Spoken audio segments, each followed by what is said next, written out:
the leading monasteries should become almost like a sort of English version of the Habsburgs' Escorial, a sort of palace monastery, a great palatial church institution that sort of reflects glory back towards the king.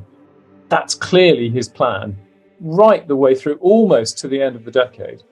And it's really only after the shock to everyone of the uprising, the rebellion that we know of as the Pilgrimage of Grace in 1536, that perhaps there is an awareness that this new relationship with the crown is volatile, and that the future direction of that relationship is now much more uncertain.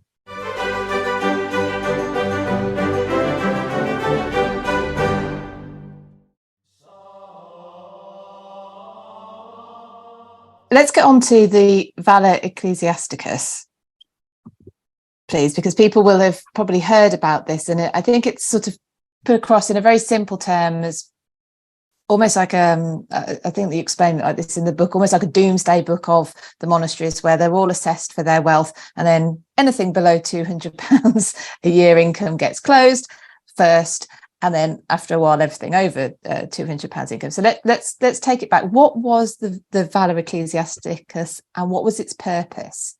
So the Valor is, as you say, best understood, I think, as the Tudor Doomsday Book. So it's an audit of the property and income of all church institutions, not just monasteries, all church institutions. So again, places like hospitals, which are ecclesiastical foundations, and university colleges come into scope.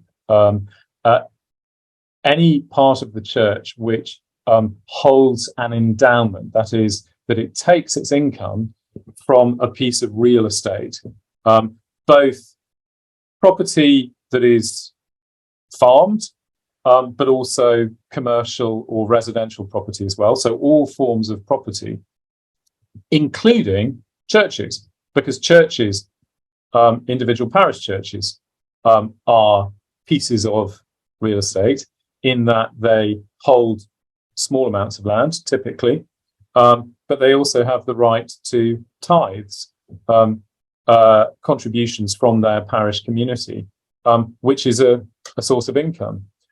And when monasteries are founded in the post-conquest period, they are given churches alongside other estates. Cathedrals, other ecclesiastical foundations also hold churches. So it captures all those forms of property. It attempts to come up with an estimate of what their income is annually. And it does attempt to drill down to a very high level of detail, including, and it's one of the fascinations of the Valor as a document or set of documents, including how many sheep are grazing on that bit of land, or how many market stalls does this institution rent out in the market square. So we find that Battle Abbey in Sussex has got a set of market stalls that are rented out to traders and gives them a little bit of income, for example. So you get these wonderful little snapshots of ground level detail of the local economy, if you like, insofar as it relates to a church institution. It also captures something of the human dimension. So who rents out this property? Because a good deal of this property isn't being managed directly by churches, monasteries, but they put a tenant in to manage it. And sometimes it's sublet as well. So you actually go down a whole chain of individuals to find who actually is occupying this place. So we get something of a sense of the lives of other people in the neighborhood that are touched by these institutions. Why is it done? It's one of the steps that immediately follow from Henry headship in 1534. So as I said before, that statute really sets out a blueprint for how Henry envisages in 1534 he is going to exercise his role as head of the church. He's saying he's going to subject them to scrutiny and, where necessary, carry out reform. Within a few months, he sets out two initiatives that put those two things into practice.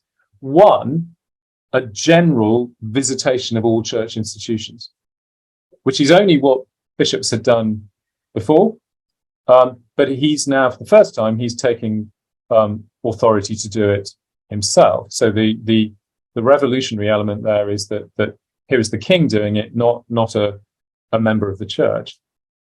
But in parallel, he sets out to audit institutions too. Now, valors, that is an audit, a valuation of a description of property and a calculation of what each piece of property is worth. They've been done many times before for individual institutions and for individual parts of their property portfolio. So again, as with so much of this, there's nothing new in the machinery. What's new really is that the king is doing it and that the scale is nationwide. So visitations have happened before, but they've been led by churchmen for church institutions. Now the king is claiming the right to do it. Valors have happened before, but nobody had attempted in England a valuation of all church institutions. It only happened once before in the 13th century, and it had been attempted by the papacy as a way of estimating how much tax could be charged of the church. So it's intended, first and foremost, not even as a pretext for closing smaller monasteries. It's intended, above all, first and foremost, simply for Henry to understand what is the scale of this thing, the church in England, that he has now effectively become chief executive of. So as you might expect, somebody coming into that role, they want to understand the business from the ground up. And that's what he's doing. Now, the challenge with it, once again, is the ambition looks groundbreaking, modernizing. In its execution, of course, it's much more difficult to actually deliver. It depends a huge amount on local cooperation. It depends also on the quality of the, if you like, the paper trail. It's a bit like any audit process. When the auditors come into a company, they might do it very briskly and bring a very fantastic report of the state of the business if the paperwork that the business holds is really good. But if what they find is a bit patchy, then the output, the report, will be a bit patchy. And this is what we get with the Valor, that in some institutions, the auditors find very comprehensive records, and what we get written up is this extraordinary insight into how these institutions work. And then there are others where the auditors simply say, we couldn't find an answer to this question. We couldn't find any information about this. So it's a very patchy document overall. It's also like any enormous audit, and anyone who's professionally been involved in accounting or has seen a set of accounts, you really do need to know your way around to navigate them. I think it's a really interesting moment in Tudor and Reformation history, because the Valor has become something that my sense is that historians sort of gingerly step around because they don't want to get into it, because it's really quite overwhelming. It's covers the kingdom and all of these diverse institutions. It's overwhelmingly lines of figures as well, which I think a lot of people, including historians, find quite overwhelming. And I've noticed actually some recent accounts by well-known Tudor historians. It's amazing. When feeling mischievous, I will look in the index of a sort of new narrative history of Henry VIII's England to see how they touch on the Valor, and it's always interesting to see that they move on from it quite quickly, because it's not an easy body of data to get into. It's only been there's only been one attempt to put it into print in 6 volumes in the early 19th century, and even the very act of producing it was produced as a decision that came out of Parliament, that this was an important national record, it should be put into print. But even that attempt ended up in sort of recrimination and argument, and the keeper of the records, who was put in charge of it, ended up having to be summoned to a House of Commons committee to answer for the mess that had been made of doing this. So the Valor, I mean, that's a little footnote to how history is done, but the Valor is a sort of rather dark and shameful moment in the way that we've managed our public records. And nobody, in the 200 years since they printed it, nobody, quite understandably, has tried to actually reproduce it. I wonder actually how many copies of that edition have really ever been taken down from the shelf. So it's a fascinating story, but it deserves to be much more central.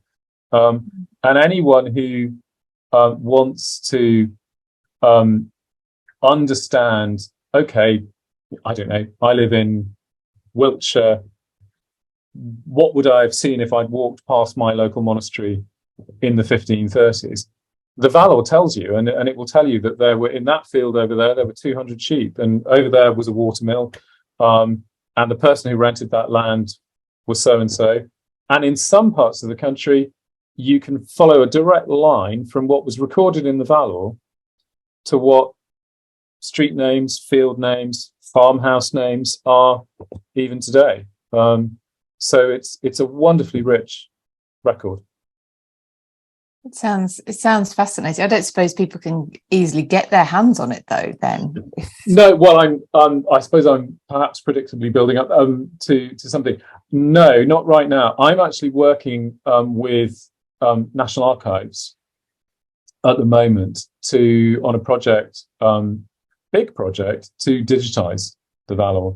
So what we're planning to do is to, for the first time since 1535, to make it properly accessible, and not just for history researchers, but for wider public, because anyone who's interested in the history of their own locality, and for some people, literally interested in the history of their own property or the fields in front of their house or whatever, there's a huge amount there, and so we do hope over the next few years that it can become more widely available.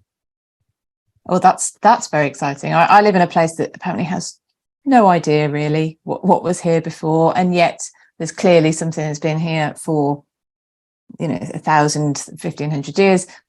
So I would be dipping into that. So I can just imagine now an army of local historians, and are going to be able to uncover really interesting things. And that's absolutely what it should be for too. I think, again, so much of what happens in the 1530s has been compressed into a sort of high political story, and I'm really passionate about actually turning that on its head and saying, no, what really is of value to anyone who wants to know their history is what these episodes tell us about the communities in the kingdom. And we need to, I dare to say we've had enough of Henry and his emotional turbulence, and we've probably done to death Henry and Cromwell.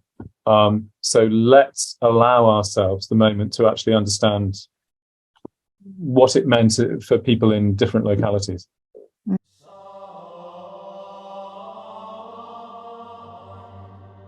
Mayors write to Cromwell when it becomes clear that the friaries are going to close in 1538.